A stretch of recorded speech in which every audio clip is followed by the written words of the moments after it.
बार अनहत नाद जगेगा कैलासा के द्वारा, धूनी रमेगी महाकुंभ में। महाशिवरात्रि के 2 दिन पहले हम लोग महाकुंभ की कलाग्राम, एक संस्कृति मंत्रालय ने राज्य सरकार के साथ जुड़कर बहुत ही प्यारी एक मंच तैयार किया है, भव्य, विराट, विशाल। उस पर कैलासा के सुर गूंजेंगे, अनहत नाद गूंजेगा। कहते हैं ना कि ये तो अपने जन्म का लेकर आया है, जिन्हें प्रोडिजी भी कहा जाता है। अब जैसे मैं उदाहरण के लिए देता हूं कि अब पहले राजनीति में बहुत सारे लोग पहले भी रहे हैं, पहले भी आई हैं ऐसी क्रांतिकारी बदलाव, लेकिन जो अब आ रहे हैं, जिस तरह से अब हो रहा है,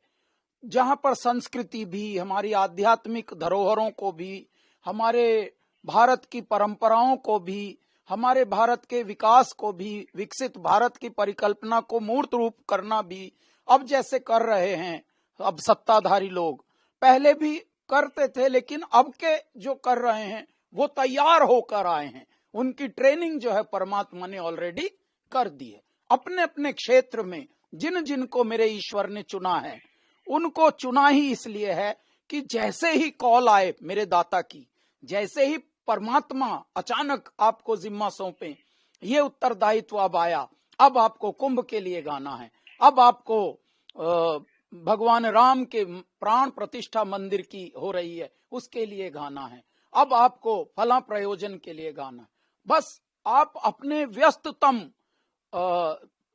जो आपका जीवनचर्या है उसमें भी अचानक बस मुड़ जाते हैं और एक रत्न आपसे परमात्मा यहाँ उगलवा लेते हैं। एक और रत्न अब उगलवा लिया गया है महाकुंभ संगम नाम से,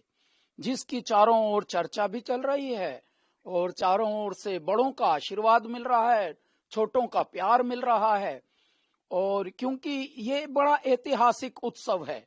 ये सनातन का एक ऐसा ऐतिहासिक उत्सव है जो आज की संतति के लिए फर्स्ट एंड लास्ट उत्सव है। 144 वर्ष के बाद जो प्लैनेटरी पोजीशंस हुई हैं, जो जिस तरह से ग्रहों की जो स्थिति बनी है, उस ग्रहों की स्थिति से जो ऊर्जा का संवर्धन और पोषण हो रहा है, ये इस वाले महाकुंभ को जो भी दर्शन लेगा, जो भी इस महाकुंभ का साक्षी दृष्टा बनेगा, वो ये वाला लक्ष्य उसके लिए प्रथम और अंतिम ये होगा। क्योंकि 144 वर्ष का तो कोई जीता नहीं भौतिक संसार में, तो इसलिए ये बहुत ही विशेष, बहुत ही महत्वपूर्ण और बहुत ही अद्वितीय, अविस्मरणीय और अप्रतिम, अलौकिक एक जनमानस के लिए, एक सामान्य आत्मा के लिए होने वाला है। ऐसे में यदि आपके कैलाश खेर को चुना कि चलो ये एक स्तुति गीत गाना है महाकुंभ के लिए, जो पूर्ण महाकुंभ आया है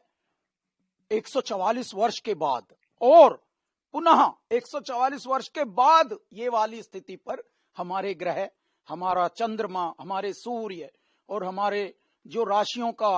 अदल बदल, जिस राशि में वो प्रवेश करते हैं, जिस ग्रह से किस तरह से उनकी चाल चली जाती है पूरे ग्रहों की, तो ये वाली स्थिति जो है वो 144 वर्ष के बाद फिर पुनः आएगी। तो ऐसे में यदि कोई एक भी आपके हृदय से तरंग निकल रही है, तो वो समझ लीजिए एक प्रेयर, विशेष प्रार्थना के रूप में, चलो गोता खाएं संगम में, करें तीर्थ स्थावर जंगम में, हर हर हर नर नारायण हैं, यही आदि अंत परायण है।